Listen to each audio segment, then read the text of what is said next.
or if you were a person wanting to hire someone to work in a job, you went to the classified ads in the local newspaper. And so you're searching for a job, you go look there. What jobs are available and what are the job skills that you need in order to fill that position?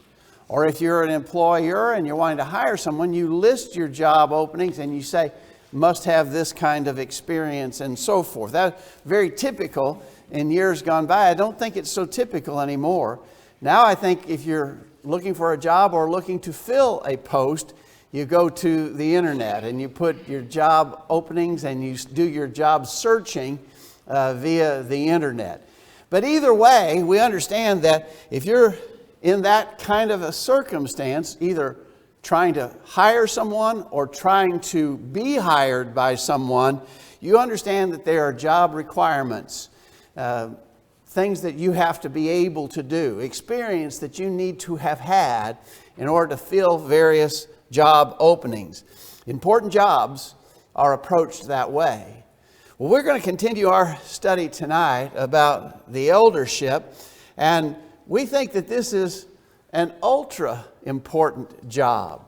This is more important than the kind of jobs that you might see posted on the internet. This is an important job about leading local congregations of God's people. And it's not surprising, therefore, that there are necessary qualifications for elders. And we're in the process of reviewing those. We've studied them often in the past, but we're in the process of reviewing those with an eye toward the possibility that in the coming weeks we may be able to try to approach the appointment of elders again here at College View, which we've all been praying for, which we think is a very important thing. And so we're wanting to look again at those qualifications. Pay special attention, because you're going to be asked in coming weeks whether you see men among us that could fit the qualifications that are laid out in 1 Timothy chapter 3 and in Titus chapter 1. And those are the texts that we've been studying that we'll continue studying tonight. We stopped just briefly to say thanks to everyone for being back on this Sunday evening to join together in this period of worship and Bible study. It's a great privilege and blessing to be together. We're glad that you see this as a priority. Thanks for coming. Thanks to our visitors for being here. We're glad that you came, and we want you to come back every time you have a chance to be here. You know, Jesus, when he described the judgment scene, talked about separating the sheep and the goats, right hand and the left. We sort of have a separation here tonight, although we won't say it's sheep and goats. We'll call it the hot and the cold, but we're not really even talking about spiritually either. As Gordon mentioned in the announcements this morning, we're in the process of swapping out our HVAC systems, and this side over here has been taken down and is not back up yet with new equipment. This side over here is working using the old equipment, so you got nothing by way of air conditioning on this side, and so we've tried to make this side a little cooler, hoping it'll compensate. So you guys are probably cold, you guys might be hot. We'll hope that'll all be remedied shortly, but that's by way of explanation. All right, qualifications for elders. A quick review of the ones that we've talked about in the previous 2 weeks. An elder must be obviously a man who desires the office. He's blameless, above reproach. You wouldn't suspect to hear anything bad about him. He's the husband of one wife. He rules well his own family, and he has faithful children. In regards to these qualifications, we have pointed out and continue to point out that the qualifications are present tense qualifications. It's not that it used to be or it has been so in the past, but that it is now the case that he has faithful children, that he is the husband of one wife, and so forth. These are present tense qualifications. He is to be vigilant or watchful. He's to be temperate. He's to be sober-minded, of good behavior. And the last thing we talked about last week is that he's to have a good report of them that are without. So even in the community, not even necessarily among Christians, certainly not among those who are members of the local congregation where he might serve as an elder, he is to be a man who is well known for his good character. He has a good report of those that are without. All right, so that brings us to some additional qualifications that we want to discuss in our lesson tonight. And hopefully, as we talk about these, then we'll add one more lesson next Sunday night, Lord willing, and we'll be through the list. The first of those that we want to discuss is that an elder is to be a man given to hospitality.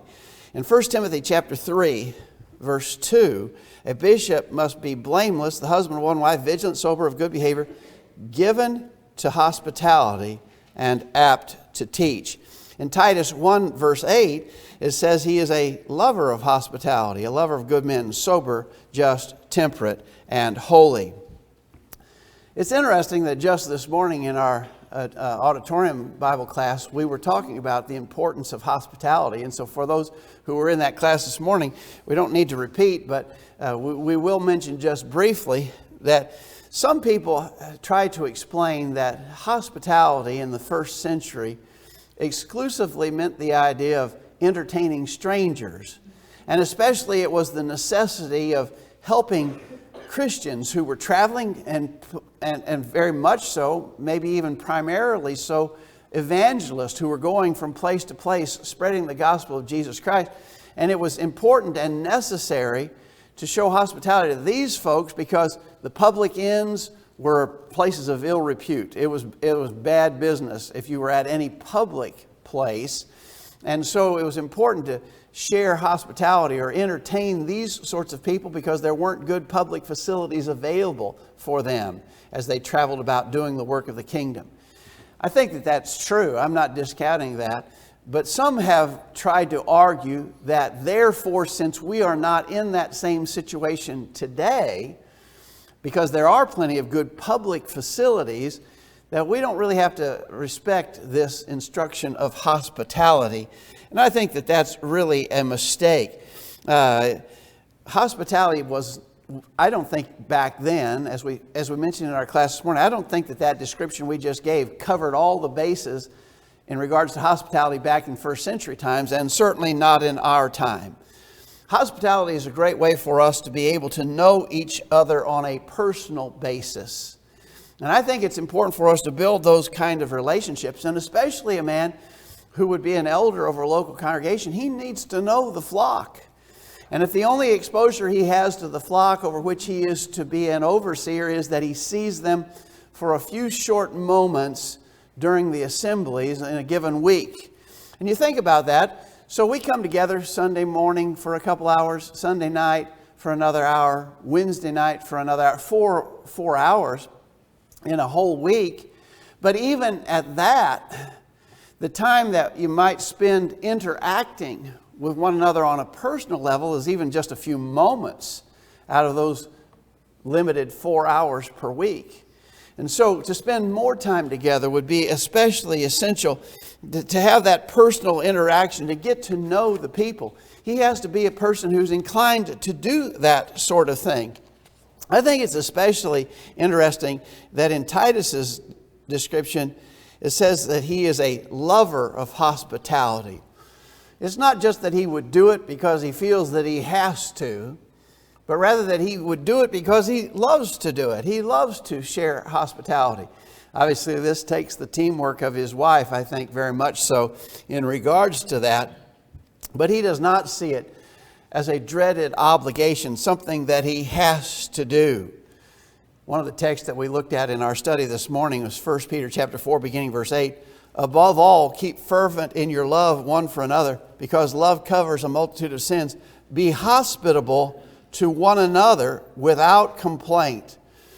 Now, I think, as I mentioned in our study this morning, I think that this hospitality to one another and that they were fervent in their love one for another, this suggests that this was not limited just to entertaining strangers, but was actually a relationship building kind of action that took place among Christians.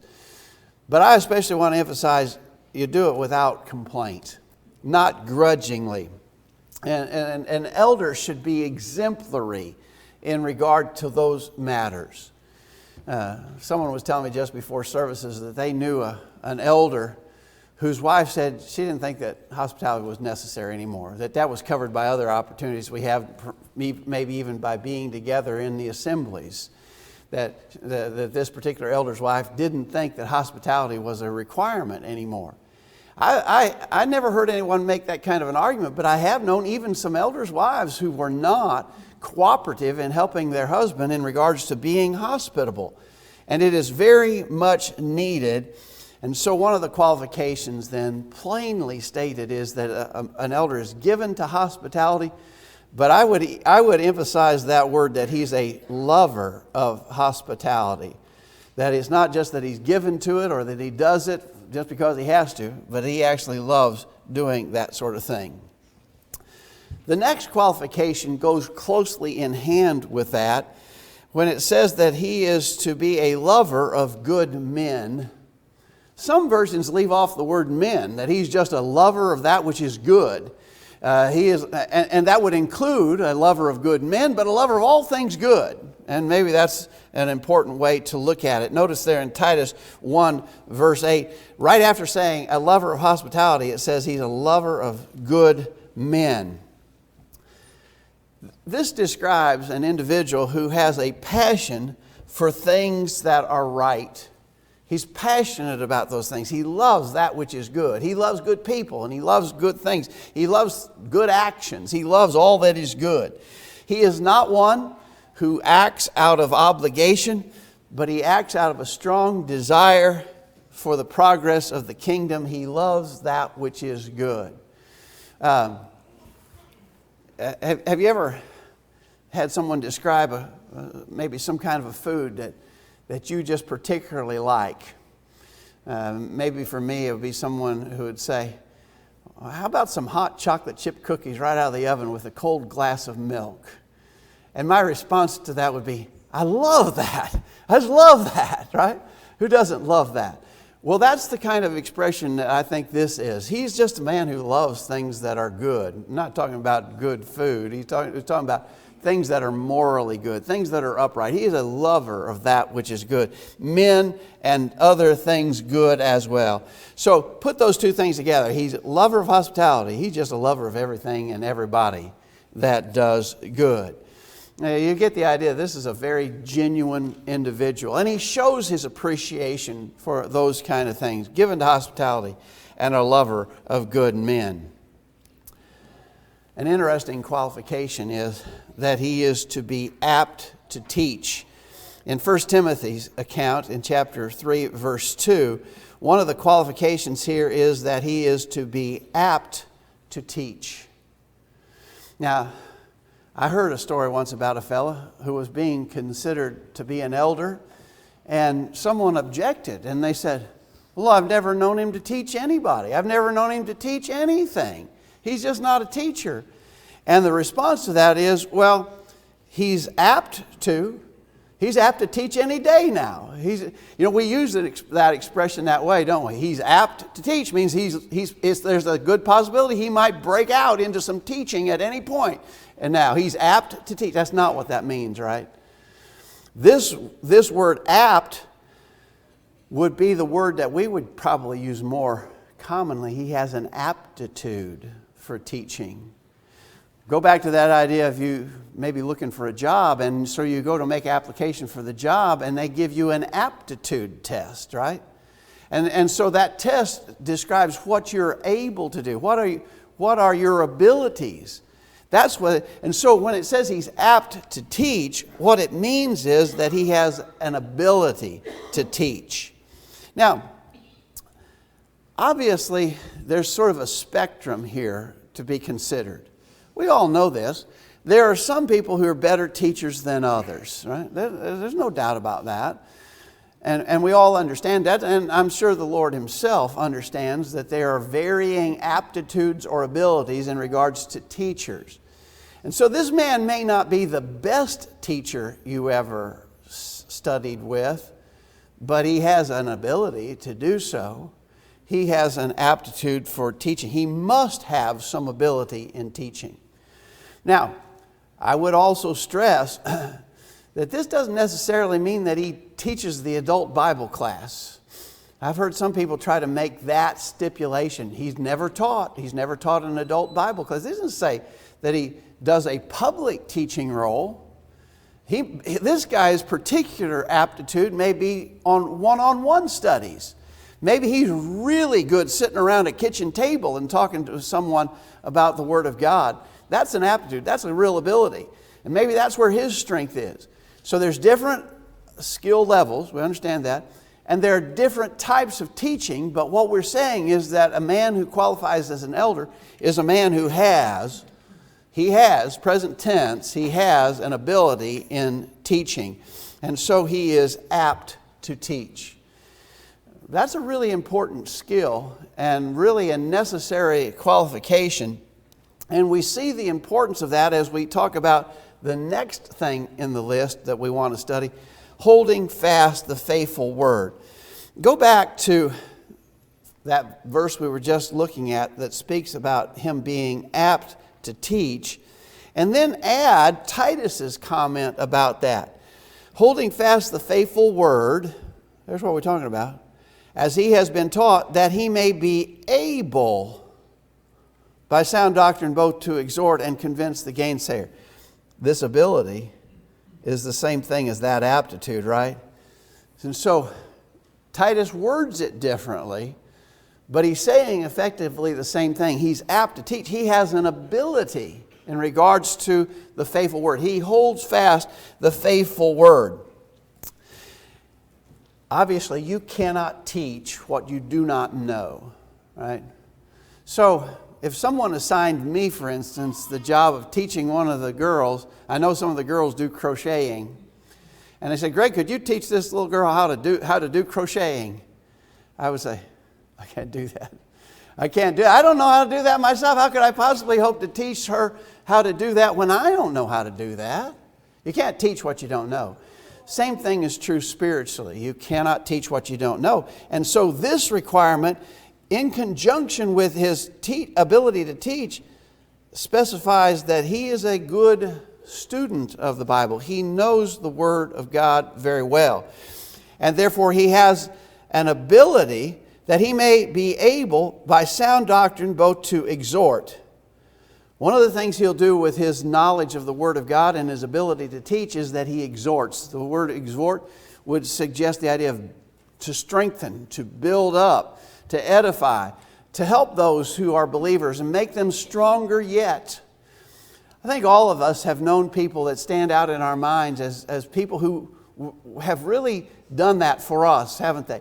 The people we've known in our lives, and those of us who are older have more experience in this, and so we can remember back farther and think of people who helped us to learn the Word of God and who were skillful in teaching in such a way that we never forgot some of the points that they made.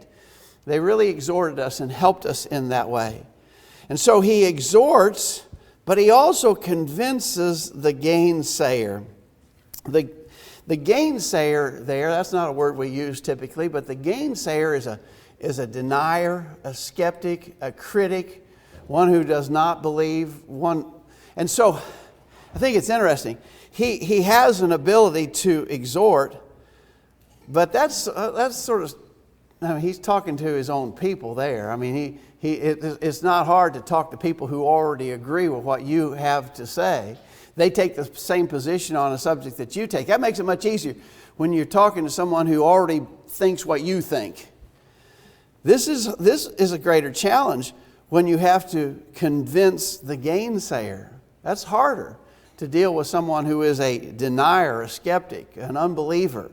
But this guy is skillful. He knows the Word of God well, and he's able to use it in such a way that he can both exhort and convince the gainsayer. The gainsayer is an enemy of truth, but he's able to convince even those whose mindset is to be at odds with or an enemy of the truth. And so he not only is apt to teach, he holds fast the faithful word. And then the last of the ones that we want to discuss tonight is this one. He is not given to wine. And this qualification for elders is surprisingly controversial these days. It's hard for me to even imagine that it would be, but in our day and time, this has become an increasingly controversial thing. Of course, it goes to the whole question about social drinking, about so-called moderate drinking of alcohol and intoxicants. And sadly, very sadly, we have to admit that in our day and time, even among many Christians, this is becoming a thing that people are compromising on. And so concerning an elder, one of the qualifications, very important, is that he is not given to wine. Look at the text again. In 1 Timothy 3, it says simply, not given to wine. And in Titus chapter 1, verse 7, says exactly the same thing, not given to wine. Now, other translations, the New American Standard Version, for instance, will, instead of not given to wine, it will translate that as not addicted to wine. And therefore a door is left open in some people's minds to suggest it's okay if he drinks, it's okay if he drinks alcohol, just so long as he's not addicted to it. He's not an alcoholic. He drinks, but he doesn't. He controls his drinking, and he doesn't go overboard. He doesn't get drunk. He's not an alcoholic. The problem with that reasoning is that the prohibition of the extreme does not logically allow the lesser. Let me repeat that. The prohibition of the extreme does not give license for something less than the extreme. You all have heard me use this illustration before, but I think it describes here. I remember when our kids were little, and like on Wednesday night when we were getting ready for Bible study, we'd get them cleaned up and dressed for church, and then Cindy and I would get ready ourselves to go. And so the kids are dressed up for church, and they say, can we go outside and play? Well, they're already cleaned up for church and they got their church clothes on. Can we go out and play? And our response to them was, yes, but don't get all dirty. Right? Yes, but don't get all dirty.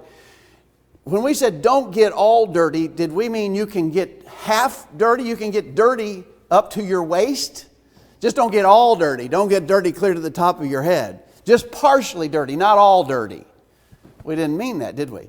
And so, although that statement, if you tried to apply some crazy sort of literalism to it, when you say don't get all dirty, we were therefore giving permission to get partway dirty. No. You know that was not the case, right? Same thing is true here. When it says not given to wine, or maybe more literally, not addicted to wine, some people want to say, well, therefore that means you can drink some just so long as you don't get addicted to it. And I absolutely think that is a wrong conclusion. There's a lot of controversy about social drinking, so-called moderate consumption of alcohol. And we've talked about it plenty of times. I just want to remind you of a couple of the arguments that we make against that. And interestingly, two, I think, really strong arguments come from 1 Peter. In 1 Peter chapter 4, Peter says in verse 3, the time past of our life may suffice us to have wrought the will of the Gentiles when we walked in lasciviousness, lust, excessive wine, revelings, banquetings, and abominable idolatries. We've studied this verse before. And what's interesting there is that Peter talks about three different levels of drinking. Excessive wine is the most extreme, but even that does not describe someone who's just passing out drunk. Excessive wine, and then a lesser level of drinking called revelings, and then another expression about drinking, banquetings, which actually suggested there's no reference to amount. It's just a drinking. Literally, it is a drinking. And it wouldn't have to be extreme or excessive at all. And Peter says that's the way we lived before we converted to Christ. And we should not be doing those things anymore. I think that's an interesting passage in which it condemns drinking at all levels, at a very low level, a much higher level. But everything mentioned in that verse is less than falling down, passing out drunk. Christians ought not to be drinking. That's what people of the world do. That's what we might have done before we were Christians. We wasted enough time doing that before we were converted to Christ. I think it's interesting that in that same epistle, and this is a really strong argument, and I've actually come to think this is maybe even a stronger argument. In chapter 5 of 1 Peter, Peter says, be sober, Be vigilant, because your adversary the devil is a roaring lion, walketh about seeking whom he may devour. Notice the word sober there. We got a couple of Greek words in the New Testament that are translated with the English word sober. One of the words simply means to be self-disciplined, serious-minded, in control of himself, self-controlled. But that's not this word. This word is the Greek word nepho, and it means literally free from the influence of intoxicants. And so as Christians, by the way, neither one of these statements here in 1 Peter are addressed specifically to elders, right? This is for us all. And so for all of us, all levels of drinking are condemned, but especially notice to be sober is enjoined upon us. Be free from the influence of intoxicants. If I take one drink, could I say that I am free from the influence of intoxicants? I'm not, right? I'm at some level of under the influence. I may not be at the official requirement of drunk driving, but as soon as I take that first sip of alcohol, I am under the influence of that. I am under the influence of an intoxicant. Be sober. Be free from the influence of intoxicants. And interestingly, Peter says why that's so important. Because your adversary, the devil, is a roaring lion, walketh about seeking whom he may devour. The devil's out there. You need to be at your top state of mind. You need to be fully in control of yourself. You don't need to be wandering out there where this roaring lion is seeking people to devour. Because if you are not at the top of your game, he will get you. Don't ruin your ability to resist Satan by drinking alcohol and being under the influence of it. Again, those two passages obviously not addressed specifically to elders, but it goes to this qualification, not given to wine. Do not let anyone suggest that the prohibition of the extreme, not given to wine or not addicted to wine, means that you can use alcohol just so long as you don't get to become an alcoholic. An alcoholic is addicted to wine, right? And just so long as you don't become a full-blown alcoholic, you're okay. That's the argument that's made. That's not right? The prohibition of the extreme does not logically give license for something less than that. And when we couple that with other plain New Testament instructions prohibiting us from drinking alcohol and intoxicants, I think it's very clear that when we're looking for a man to fill the office of elder, we're looking for a man who is not one who drinks alcohol. And furthermore, is not one who would justify people drinking alcohol. And unfortunately, we're finding more and more of our brethren who are in that business, who for some reason or another feel like they have a burden to try and justify the use of alcohol as if that needs to be defended.